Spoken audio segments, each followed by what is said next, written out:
before Parliament, and they're, of course, they're called bills. One is the Growth and Sustainability Levy Bill. There's also another one on excise bill. Now, give me page 7 of that.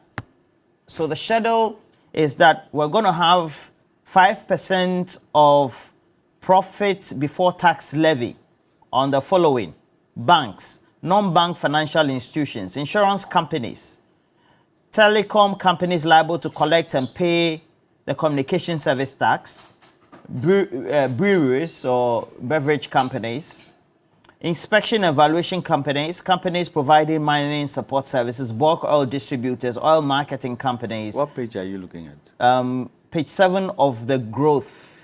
Do you have it? Okay. So you take a look at. Let me just send it to you so that we're on the same tandem. We have the excise one, but we're looking at and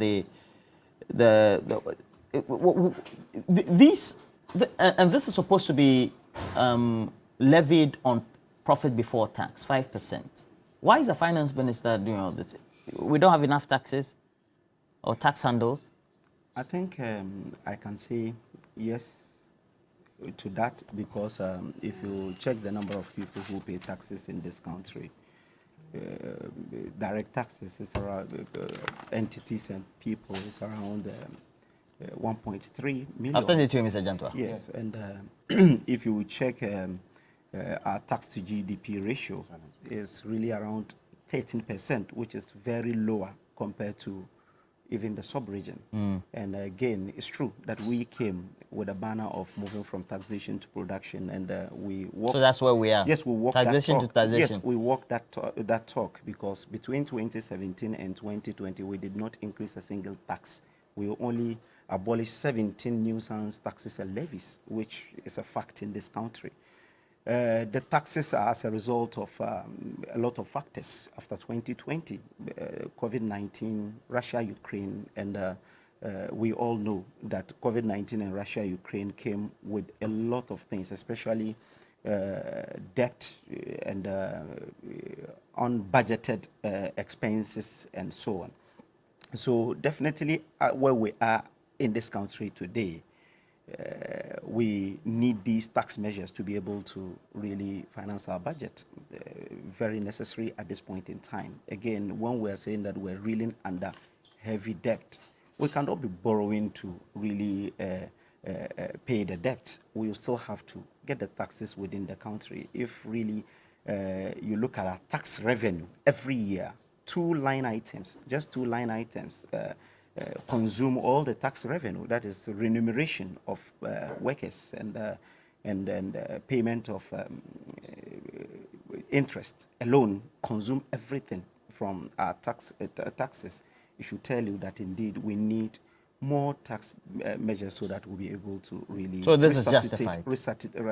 It's really not really good. There's no tax that people will say we embrace it wholeheartedly. But this time around, this is the bitter pill that we have to pay. You collect $3 billion for COVID, then you come back and sit here, COVID has caused what you are facing. That's what he says. Look at a lousy government. We also couldn't generate a lot That's of a lousy revenue government at that time, because a lousy government. We met the tax revenue in 2020. No. We have to review it. It's my turn. You take it from him. Take it from him and come to me. We have to review it to meet the target. Take that time from him. Take it from him. No, we have to review it downwards. And we recorded a surplus. You collected $3 billion from various sources, including breaking into the Bank of Ghana, and then you are saying that COVID causes where we are. What it meant was that by this time we shouldn't be where we are, because there's a solution. There was a solution found. And you have a lousy government. And when you check the word of lousy, the definition of lousy, it's a bad government. You come and meet an economy which is buoyant, because even in 2016, EIU told you that the person, the government that wins the elections will inherit a buoyant economy. You come and meet such an economy. You run down the economy to the extent that international creditors are no more interested in giving you money. You won't bow down your head in shame You won't apologize to the people of this country. And you are rather justifying new taxes? For what reason? Communication service. Why? Breweries, beer, and those things. I am saying that when you look at the new, they are not new, actually new, they are amendments. Your Yes. Income Tax Amendment Act, then it's an increment. Yeah. Then you have the Excise Duty Amendment Act. Then you have this, your growth and what? Sustainability tax. That is where the companies will be squeezed. And it will also affect investors coming in.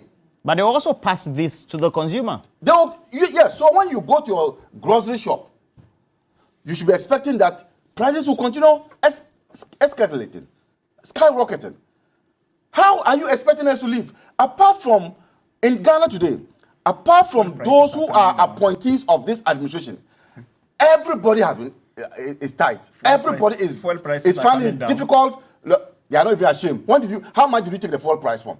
You are not even ashamed that your fuel price is selling at 9 cedis or 10 cedis. You took it at 3 cedis, 4 cedis. You are not ashamed, and you are saying that it's coming down. Is that where we left with the fuel price? But I am saying that this government is a hopeless government that simply do not care about the welfare needs of the Ghanaians.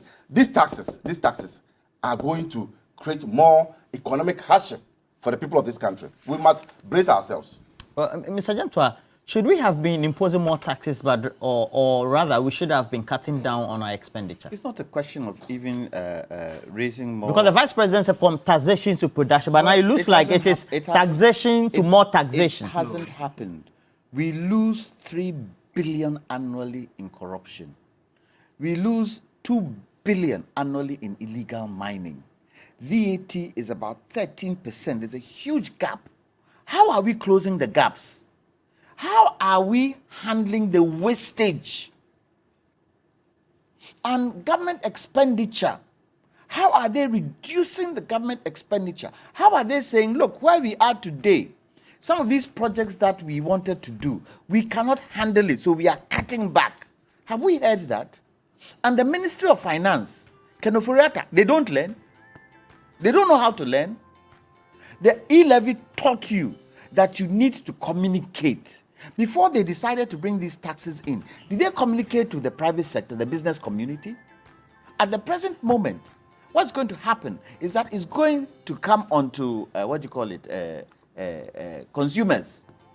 Consumers, how much money do they have? What is the space, that physical space, that things need to be done? Are they looking at it? And then you bring in more taxes to burden the ordinary people. It's wrong.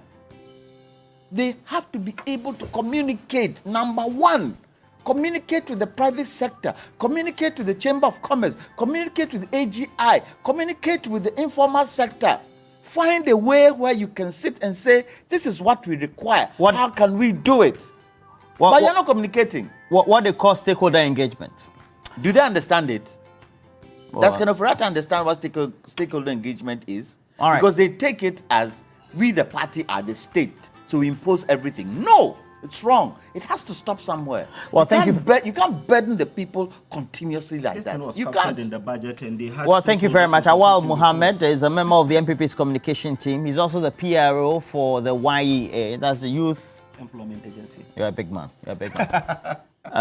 Who has formally announced that if you want to go to Hajj, we started Ramadan yesterday. Some other Muslims will start today. Ramadan Kareem. The Hajj PRO here to explain to you in details what you. So it's been increased, and what he gave me from $3,000 something, $3,450 US dollars. From 2017, they said they maintain it, and now it is $6,700 US dollars in 2023 if you want to go to Hajj. When are they going to the Hajj? After the Ramadan. After the One Ramadan. month after the Ramadan. Mashallah, mashallah, mashallah.